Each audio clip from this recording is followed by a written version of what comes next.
Welcome to the Haunted Holler YouTube channel, where we explore our haunted backstories. My name is Justin H.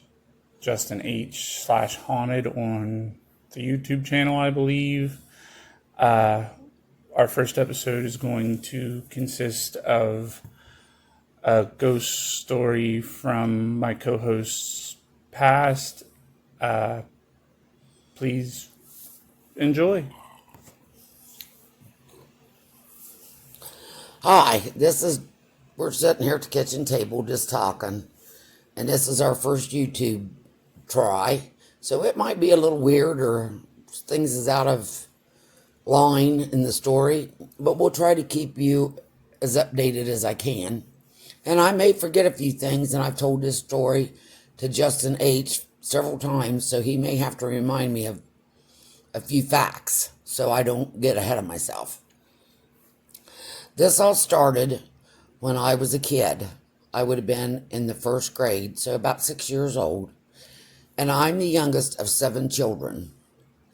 My oldest sister is 17 years older than me, and she was not living with us at the time, or my older brother. He had gotten married, and he wasn't living there. So we rented a house because and this house was like a big square block, you might say, and it had 6 rooms. The first room was the living room, and off of it was my brother's bedroom. Go straight through walking, and the dining room was next, and off to that, the right of that was us girls' room, and back to the next room was the kitchen, and off to the right of that was my mom and dad's bedroom. So if you opened the front door and all the doors between, you could just run circles around that house. And believe you me, us kids did. We even got in trouble for doing it. We'd run in the front door, through the living room, through the dining room, through the kitchen, out the back door, off the porch, back around to the living room porch, and just over and over again. But this is telling you how our house is set up. So in the wintertime, when it would get really, really cold, we shut the living room and my brother's bedroom off. And he had got drafted into the Army right out of high school, so he didn't live there with us anymore. The only heat we had was a potbelly stove in the dining room and the wood cook stove in the kitchen. So when it got really cold, we would all move all the living room furniture into the dining room and the dining room table into the kitchen and just left out of those 4 rooms. We would be sitting in the house and we would hear someone knocking on the door. And my brother at the time was still there. So my mom got up, walked through the cold living room, went to the front door. Nobody's there, but she looks all around and still nobody out there. So she comes back to the dining room where we were all sitting, and someone knocks on the door again. Again, she gets up, but this time she takes her weapon. She carried a broom. She always carried a broom when she thought there was danger. We never figured out why, but that was her choice of weaponry. So she goes back to the front of the house, goes to the door, and she's going to give my brother a thrashing with that broom, but nobody there. So she's pretty aggravated, so she comes back into the dining room where we are. And this happened so often, well, the whole 8 years we lived there, that nobody would go to the door when we heard a knock. And several times we have left company standing on the porch waiting for someone to call out and say, come on in. But there was so many times going to the door that nobody was there that we didn't even bother going to the door anymore. And also, we had a clock that we could hear ticking. You could hear it all over the house. And everyone looked for this clock. And to this day, I have a phobia about if I hear a strange little squeak or squeal or anything out of the norm, I have got to go hunt that noise down and make it stop. All of us looked for this clock that ticked. And, I mean, even my dad would look. And we never did find the clock, and the ticking never did stop. But it would not tick all the time. There wasn't a certain time of the day or a certain time of the month that this clock would tick. It might be the middle of the night. It might be while we were eating supper.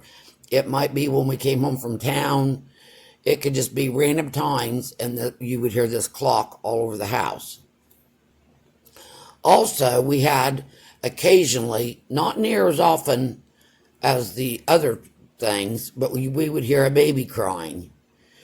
And our nearest neighbor was probably a half mile away. So it wasn't anybody that we knew or anybody close that had a baby. And we never figured out where the baby was coming from either. And then in October, every year, and we never did write down the date. I don't know why, but we never did. But every year in October, the whole house would shake like it was an earthquake. But we never figured out why that happened, and nobody else's house shook because we asked around. And the last one I have for this house, didn't happen to me, it happened to my sister. She had started down to the outhouse, which was down over the hill from our house, and it was after dark, and she decided to go down to the outhouse to do her business. And she saw like a light, and she turned and looked, and it was just like this one big spot was daylight all around it, and there was a woman with a blue and white apron on and a blue dress, and she was carrying her head and was going to the outhouse as well. Well, needless to say, my sister didn't need the outhouse anymore. It was already too late. And she ran back to the house, and our dad told us that years ago, before we ever moved in there, that there was a tar pit out behind our property that we rented, and for us not to go back there because a man had killed his wife and cut her head off and threw her in that tar pit, and that's probably who my sister had just seen. And I think she was also seen one time by someone that was visiting our house, and she had started the toilet, and then she just absolutely refused to go back outside. So that was our haunted house that we lived in for 8 years, and none of us was really what you would call afraid, or nothing ever really touched us, or stuff was never moved in the house. It was more like sounds and of course the sight outside, but none of us was ever afraid, and we stayed there a lot of times just playing and carrying on and not paying any attention to our surroundings. It was just normal for us. Now, this all took place in the 60s? Yeah. It would have been probably 65, 66. And then, like I said, we lived there for 8 years, so it probably 74 or something like that when we moved out. So, to elaborate on the story a little bit, back in that time frame, if there was a car coming around, you'd be able to hear it because it was a big metal piece of machinery. There wasn't none of these quiet running, electric vehicles just yet. And as far as I know, the place was on a country road, so you could hear cars coming from a ways off. Oh yeah, and it was so country out there that you could tell by the time of day or the sound of the car who was coming or who was leaving, because we had very little traffic. I mean, it was such a small amount of traffic that in the wintertime we were allowed to sled right down the road, and that's a no-no. But back then, it was just normal for us to do that. Would you like to elaborate any more on your story today? No, I can say the house is still standing. I don't know the guy that lives there now. So I don't know if it still happens to them, and I don't know anybody that lived there after us or before us to even ask them if anything like that happened while they were there. But again, like I said, none of us was ever afraid, so I guess that was just meant to be.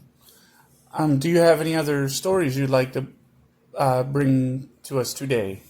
I have a few, but it's at a later date, a different house. And I just as leave do those as a story by themselves. I will say that this house that we lived in, that we were talking about, the driveway, you come off the county road into our yard, and you could drive right through the front yard and down a little bank and pull right back out on the county road, but it was like a drive-through driveway.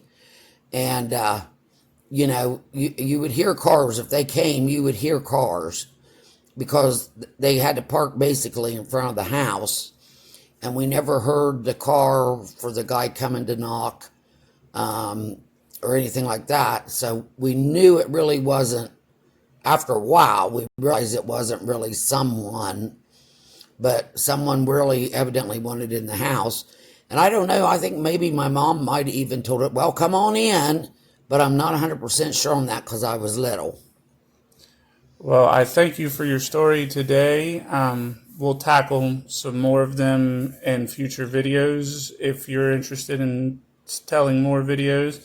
I'll bring some of my backstory in later once we get everything situated. This has been Haunted Holler Episode 1. Please stay tuned for further episodes coming in the future. If you enjoyed this episode or would like to leave a comment, feel free. You know where the like button is. Please like if you liked it, and if you didn't, we appreciate your time anyways. Have a nice rest of your day.